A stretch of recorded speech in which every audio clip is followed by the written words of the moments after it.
Welcome to the Association's Futures Podcast, brought to you by Association Activision. We ask you to join us to discuss the future of the Association's community. How can we build and focus on the many futures we will see during these disruptive times? Let's get started with today's guest.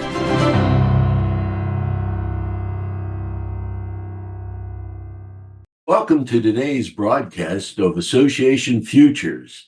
I'm happy to have with me today Michael Wyland of Sumpton and Wyland Consulting.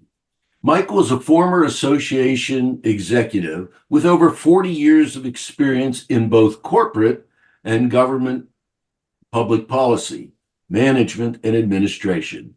Here's an interesting point. His father was general counsel at the American Automobile Association.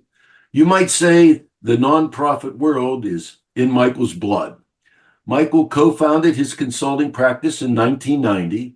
He is an expert on nonprofit governance and fundraising issues. He's been featured in media, including the Wall Street Journal, the New York Times, CNN, Fox News, the Washington Post, Fierce Healthcare, and the Chronicle of Philanthropy, and the Nonprofit Quarterly. And at the Nonprofit Quarterly, he serves as a contributor, consulting editor, and editorial advisory board member to the Nonprofit Quarterly, with more than 400 articles and features published between 2012 and 2019. Michael, welcome to the show. Thank you, Michael. It's a pleasure to be here. Well, it's my pleasure to have you as a guest. We've known each other for some time. Michael's located out in the Midwest, folks, where he's had his consulting practice since the 89, 90, something like that. 1990, right? Yep. Mm-hmm. Yeah, it's a long time. And he has a wealth of knowledge here, and we're going to explore it with him today. So let me start with this question, Michael. Yep. We're close to completing one full quarter of the 21st century. In your work, what do you see as the most significant issues facing the nonprofit community in this rapidly changing 21st century environment? You know, that's a really intimidating question. There's such a long list we could choose from. I was thinking about this, and I made a few notes about things that are of interest to me, things that I run across in my practice, and it doesn't mean that they're necessarily somebody else's top 5 or top 10 or whatever, but things that I look at. For example, we are still living, I think, in a post-COVID mode. So many things changed in 2020, and it has taken us a while to come back from that. And I think we're still trying to get our footing to a certain extent. And we can talk about this in more detail, but the whole thing about, remote work versus in-person work, things like, what do you do about in-person conferences versus webinars versus, other types of interaction with industry partners and interaction with members? What do members want and expect in a post-COVID world? Have their desires, have their needs really changed that much in their own perception as well as in reality as a result of going through the last few years? That's something that makes the market volatile and a lot tougher to predict. Do you see any generational differences since the COVID events? I think so. I think that broadly speaking, younger people are more willing to do the virtual thing and are more willing to go out and get the resources and information they need themselves. They are so familiar with and comfortable with the internet that they don't necessarily feel the same need for an appeal to authority, let's call it. That people in our generation or previous generations had, where say, well, I've got to go to the association, I've got to go to the national conference, I've got to identify, subject matter experts and leaders. My generation really didn't even call them thought leaders. That came in really for the Gen Xers really popularized that term. But the whole idea of saying, well, yeah, I need to get together with people like me and benefit from their experience and be inspired by their experience in person. Well, for our children and grandchildren who are now in the workforce or entering the workforce, it's not nearly as much of an issue, broadly speaking. I mean, there are exceptions, of course, but there is a generational thing, and I think, like I said, in person versus remote, as well as the degree to which you are self-actualized about going out and getting information versus saying, I got to go find an expert and talk to them. I think are key differences. When you work with boards of directors, let me pose the same kind of question. I don't know how many young people are actually getting on boards right now, but is there the same kind of developmental issue going on within the board, the board of directors itself? I think to a lesser extent, but yes. We've gotten past the era that I lived through where we had board members who never used email. Everything was in hard copy and you had to pick up the phone to call them, or you had to fax them something, in hard copy so they could have it in front of them. We've kind of gotten past that. But it's awfully hard to be a board member these days if you don't have email. But the whole issue of meeting in person versus remote and how you react during a board meeting, how you react, what kind of information you want, and how do you want it presented. Yeah, there are younger people who are looking for things on their tablets, rather than, something that they print out, off of their computer. It's getting to the point where a lot of younger folks don't even have desktop computers anymore. Yeah. And so we're also seeing more organizations that are using, purpose-built board software, board portals that they can access, or software solutions that are sold to associations and nonprofits, that everyone gets their own tablet. You're issued an iPad with your board service, and everything you do for that board is on that iPad or is accessible through that iPad. Yeah. So that's one thing about the technology that changes, but that's a lesser issue for the board than it is for the market as a whole, because when you get into leadership, there is a bit of stability in how that leadership is executed. And so I don't see the rapid adoption of technology, the rapid change in meeting formats and meeting expectations that I see more at the member level. So, in consideration of all the time you spend with governance, I know that you and I have a mutual understanding and desire to see some changes in the way governance occurs. Yes. And one of those that you and I have talked about in the past, and I'd like you to explore a little bit with our audience today, is the traditional executive committee. Yes. Executive committees should die. There is absolutely no reason for them to exist in the 21st century. One of the benefits of technology is that, we no longer have to rely on a subgroup of the board to act in emergency situations between board meetings.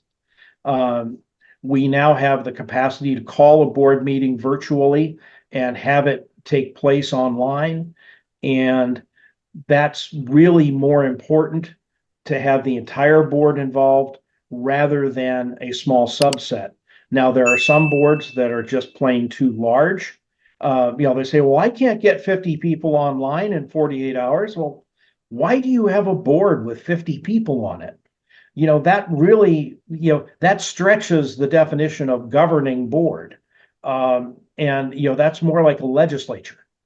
And so my belief is that the governing board is a relatively small group of individuals, each of whom is empowered and expected to take full participation in governance.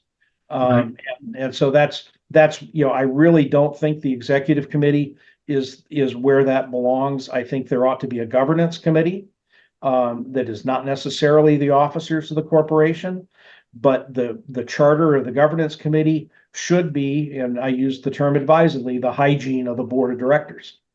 Everything from recruitment, leadership development, policy and procedure, basically everything having to do with the care and feeding and operation of the board of directors should be a governance committee that is populated by people who share an interest in, passion for governance, which may not be all of the officers of the corporation.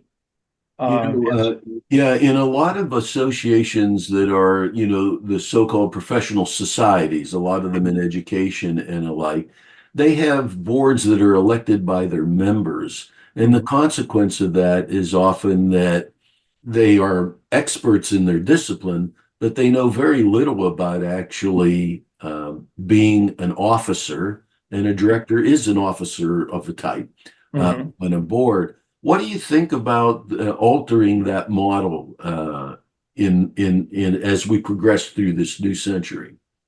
I think that, I think that's definitely something to explore. I don't want to throw out the idea of elected board members or elected trustees, and because there are organizations that work very well that way, but it really places an additional burden on the senior staff and the board itself to have good onboarding and good leadership development plans for board members who come on, particularly when they're elected, as opposed to being self-selected by the board.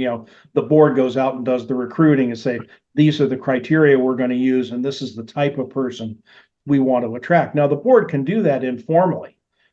I could pull somebody aside and say, hey, I think Michael Patera would make a great board member. Let's start a whisper campaign to get him on the ballot. I can still do that. But realistically, it's a matter of once that person gets on the board, regardless of how they get on the board, they ought to have access to leadership development and onboarding to help them be an effective board member. It's just the responsibility of doing that is greater when you have someone coming out of the membership who may or may not have the aptitude, the attitude, or the experience to be a board member. Do you see boards coming to grips with the idea that they need to have continuing education for themselves? I'm seeing more of that. I'm seeing more of that in leadership in the past. As you're aware, I do a fair amount of work in the healthcare field and a lot of work with 501c3 public charities as well as associations. So, for example, in New Jersey, hospital trustees are required to have a certification as a trustee, as a governing board member. And that certification involves going through a training curriculum and being able to demonstrate that they have completed a series of coursework that would make them better board members. And we're seeing more states and more organizations who are saying, yeah, we really need to use the board as an asset, rather than treating it as some kind of a cost. Mm-hmm. And if they're going to be an asset, then we've got to invest in them. And so I'm seeing that as an emerging trend. In fact, we're working right now with a state hospital association developing a series of about 16 videos for them on various aspects of governance that are, part of them are related to hospitals specifically, but most of them really talk about nonprofit leadership and nonprofit governance issues. And I'm pleased to say that yes, the client will be using the videos, but my firm will also have access to those videos to make them available, more broadly. So, I'm seeing more interest in it and more willingness to make the investment in board development. In terms of the relationship between the CEO, or sometimes called executive director, and the board in this, very rapidly changing environment that we're in, where technology, changes before the new one's out, someone else got something new to put in. What do you see changes in the way chief executives are interacting with their boards and what might you suggest that they have to get better at that maybe they didn't have to in the past? Great question, because there are a number of bullet points, a number of answers to that. Key among them is that you really have to look at the CEO board relationship as a partnership. The CEO isn't there to manage the board, as part of his or her responsibilities, and the board isn't simply some kind of barrier or necessary evil that gets in the way of doing the work of the organization. And conversely, the CEO is not some kind of a hired man or hired woman who is in a hierarchical relationship subservient to the board of directors, or, in extreme cases, say the board chair. Somehow the idea is that, well, the CEO reports to the board chair. Well, no, they really don't. They report to the board. The board may delegate the board chair as being the primary contact, but that's not a boss-employee relationship. And so the big thing is to look at it as a partnership, because part of what's happening is executive turnover in all types of nonprofit organizations is accelerating. There was a study that was done a number of years ago that still is valid. It says that in any given year, 10% of all nonprofit executives turn over. 90% of currently employed nonprofit CEOs do not expect to be in the same role 5 years from now. And they don't see themselves that way. Now, what's really interesting about that is they can say that, but the same study indicated that at least 1/3 of separations are involuntary separations. Wow. So one of the changes we're seeing is, just as the CEO is more likely to see their career as a progression of steps of increasing responsibility, increasing compensation, increasing scope of authority, boards are seeing the CEO as someone who should be more accountable, should be more answerable, not in a hierarchical way so much, but definitely in a, like my old math teacher said, show your work. Don't just show me the equation. Don't just show me the answer, on the test. Show your work for how you got there. And so we're seeing more turnover, and at the same time, higher expectations on the part of board members, partially because they're getting better education about what being a board member really means and what their responsibilities and liabilities are as board members. So that's a big change. Yeah. I'm sorry for interrupting you there, Michael. No, not at all. But it brings up an area that I know you work as a kind of specialty, and that is the whole idea of succession planning. Yes. So there's multiple succession planning. There's succession planning for the chief executive, for board members, for the chief executive to make sure that they have a staff that's going on. Tell me a little bit about what you're seeing in the area of succession planning. Well, it's an area of opportunity and an area of frustration, because most organizations don't pay attention to succession planning, really, for any of those classes, for board members, for CEOs, or for staff.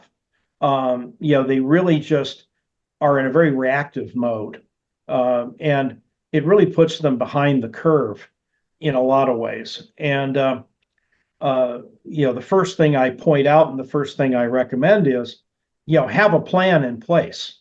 Not unlike having the, what happens if the CEO gets hit by a bus. That kind of disaster planning, that kind of contingency planning. We went through it to an extent with COVID, where a lot of associations and organizations said, okay, we've got to update our bus book, say, who has the keys, who has the passwords, who's responsible for what if nobody can get into the office, all of that kind of thing. It can also, that kind of planning and foresight can be applied to the whole issue of succession planning.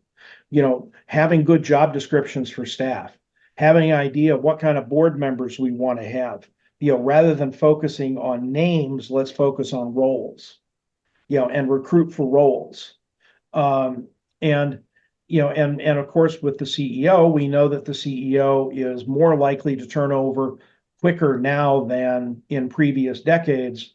We need to, as board members, be emotionally ready as well as logistically ready to adapt when that comes along. Because for a board member, hiring a new CEO is the toughest, most intensive work that a board member is ever going to do.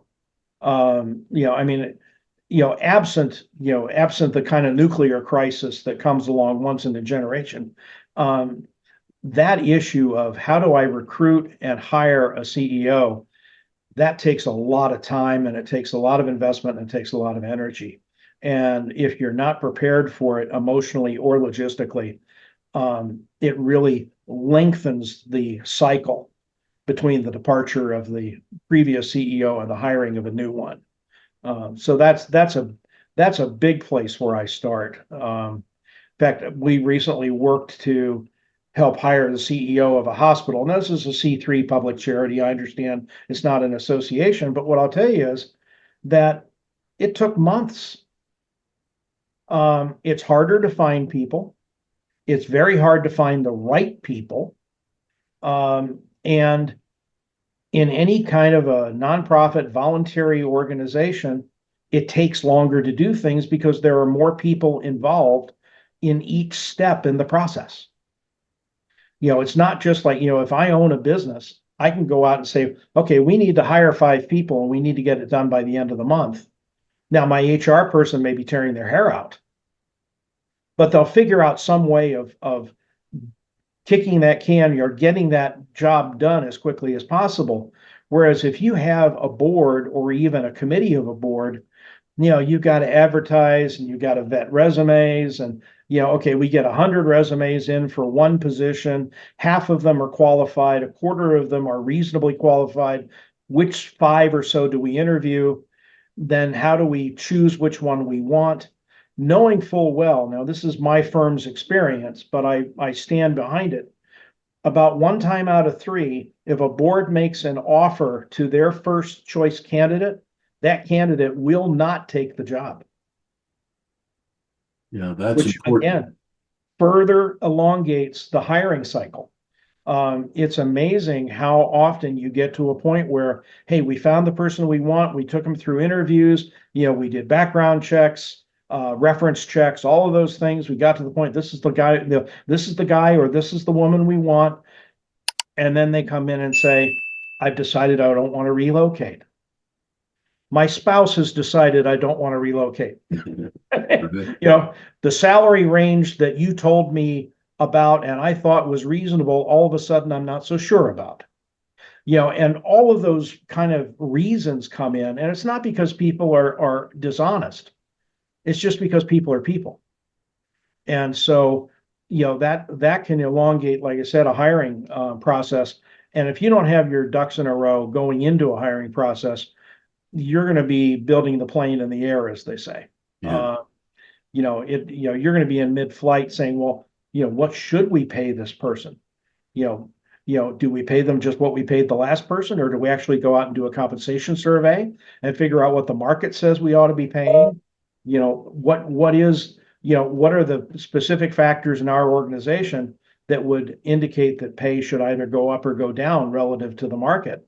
And can we attract someone for that money in this environment? This rural hospital I'm talking about, where we did the recruiting, we're asking someone making a 6-figure income to move to a town of 3,000 people, where most of the time there are only 2 houses on the real estate market available for purchase. Wow. So, there are all kinds of factors other than, is it the right job title and am I getting paid enough, that can impact whether or not an executive will take a position. Sometimes it's the board. I saw one nonprofit offer the CEO role to 4 different candidates, all of whom turned it down because they realized the board was weak. And they realized that they were going to have a lot of heavy lifting as a CEO, trying to strengthen the board while at the same time running the organization. And I'll give you one of my sayings, which I own, is strong boards don't fire CEOs, but weak boards do. Yeah, I couldn't agree with you more on that one. That's absolutely true. On the idea of compensation, going back to the Mhm. governing board, there's Yeah. been some talk in the internet world that maybe associations ought to begin to think about compensating board members. It's more common in other industries than it is in the association world. Do you have any feeling about that one way or the other?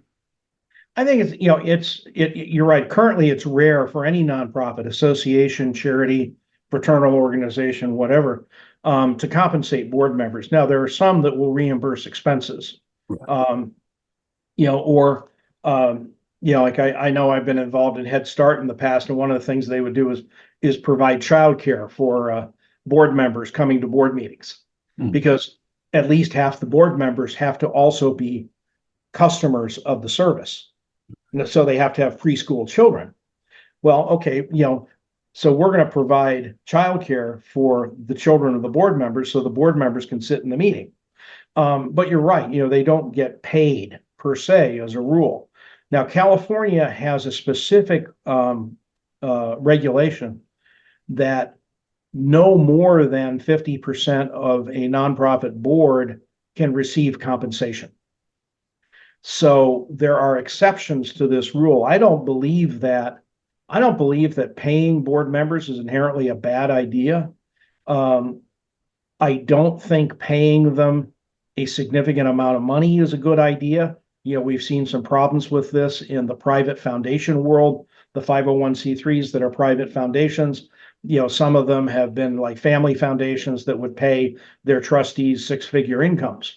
And the family members were the children or grandchildren of the people who set up the foundation, and that's developed kind of a bad reputation. But if the idea is, yeah, we're going to give nonprofit board members some compensation for the fact that we're taking their time and talent, that's entirely possible. But I don't think we're going to see many nonprofits or associations make that change anytime soon. So Yeah, go ahead. one of the additional areas I wanted to talk with you about is the enormous demographic changes that are going on in our country, particularly here in the United States, Yeah. and whether or not the boards that you'd work with and the association boards are really stepping up to the challenge that's presented by this new demographic shift that's going on. Yeah, there are a couple of things that influence that. One is, we've talked about, the demographic cliff and the Gen Xers and Gen Yers, who are less interested in leadership than their parents and grandparents were. That makes it a little bit hard to recruit, both for senior executive positions and for board positions. More of people in those age cohorts tend to want to do the work rather than manage the work. That's one thing that makes recruiting, and particularly recruiting a diverse board, more difficult. Another thing is, of course, I come from what some folks like to call flyover country. I was born in Washington, D.C., and I've lived in major cities, but even though I'm in the Midwest for the last 30 plus years, well, I live in a county that's 90% Caucasian. Hmm. So diversity looks different here, not only because we're mostly white, but also because our largest minority demographic is Native American. And so, for us, diversity really is much larger than race or ethnicity or even gender, all of which are important. I'm not meaning to say they're not, but we also look at things like chronological age, socioeconomic status, professional or personal interest areas, geography. Particularly if you're talking about a statewide or national organization. Do we have people, all of whom come from the same metropolitan area as the headquarters? Or are we actually getting people that represent the same geographic area that we want to serve. And if we're talking about an industry group or a professional group, are we screening to make sure that we have fair representation or equitable representation from the subgroups within that industry or within that profession? I will mess it up if I try to give you an example, but I think you can imagine that most professional and trade groups have subgroups within them. Sure. And if the board is all of one particular subgroup, or there are other subgroups that are not represented, well, that sends a message, intended or not, that those groups are disenfranchised from leadership. And that affects everything from leadership development itself all the way to member recruitment and retention. So I think that there's a lot of pressure, and I said the demographic cliff. There are just plain fewer people coming up, and a lower percentage of that smaller number of people are interested in leadership to begin with. Mm-hmm. So it's incumbent upon boards and executives and other leaders to actually go out and beat the bushes a little bit to make sure that they get good representation. And it's got to be diverse, and it's got to be community responsive and community relevant, but it also has the ultimate responsibility of capable and willing and desiring to govern the organization, because that's the fiduciary duty that an organization has. You can be as diverse as you want, but if you have people who aren't paying attention to the legalities and the regulations and the ethics of running an association, you don't have good leadership. Sorry. Mm-hmm. It's just, you got to touch that base of, we have to run things the right way on behalf of our members or on behalf of the public. One thing if I can change the subject just a little bit, sure. I've got one hobby horse I want to ride for a second. Most people assume that all associations are 501c6s, what the IRS calls business leagues, when in fact there are a lot of associations that are actually incorporated under 501c3 as public charities, or 501c4 as social welfare organizations. Now, C4s have acquired a reputation as being politically oriented or motivated, but quite literally, the definition of C4 has traditionally been miscellaneous. If you didn't fit into any of the other categories, but were still tax exempt eligible, you'd go into 501c4. The reason why I say this is that regulation at the federal level of C3s and C4s is different than it is for C6s. And most people in the association world don't understand that. And it's important because when you get into issues like compensation, when you get into issues of conflict of interest, when you get into issues of contracting, it makes a difference because there are IRS regulations that affect C3s and C4s that don't affect C6s. So you have to know where you are in the tax code to know what type of governing regime you should be implementing and evaluating. So anyway, that's my hobby horse. That's just something I've been. I'm glad you decided to mount that horse, is what I would say. That's important. As we wrap up here, I want to ask you one of those unfair questions that often comes up. We've talked a lot about all these different things in terms of governance and the relationship of the board and the board itself.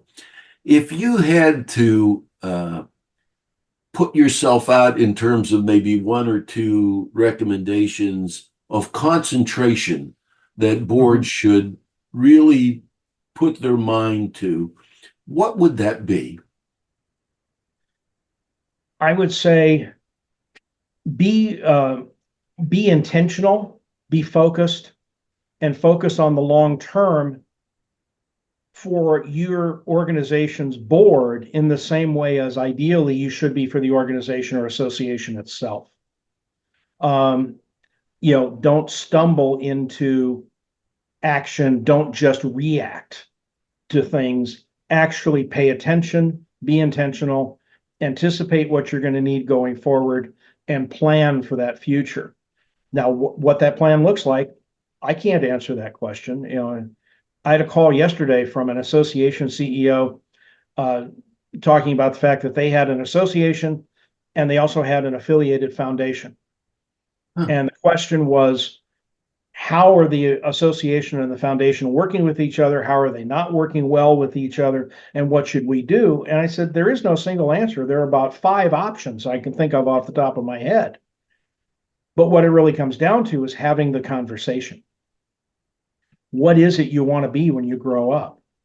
What is it that you want to accomplish? And what's the best governing vehicle? What's the best legal organization to help you accomplish what that future looks like? And I said, I can't tell you what it ought to look like until you have the conversation with your board and with your stakeholders. So the big thing I would say is I really like to see organizations that are intentionally embracing the hard questions that will help clarify their future. Well, Michael, I want to thank you for sharing your time and wisdom with us today.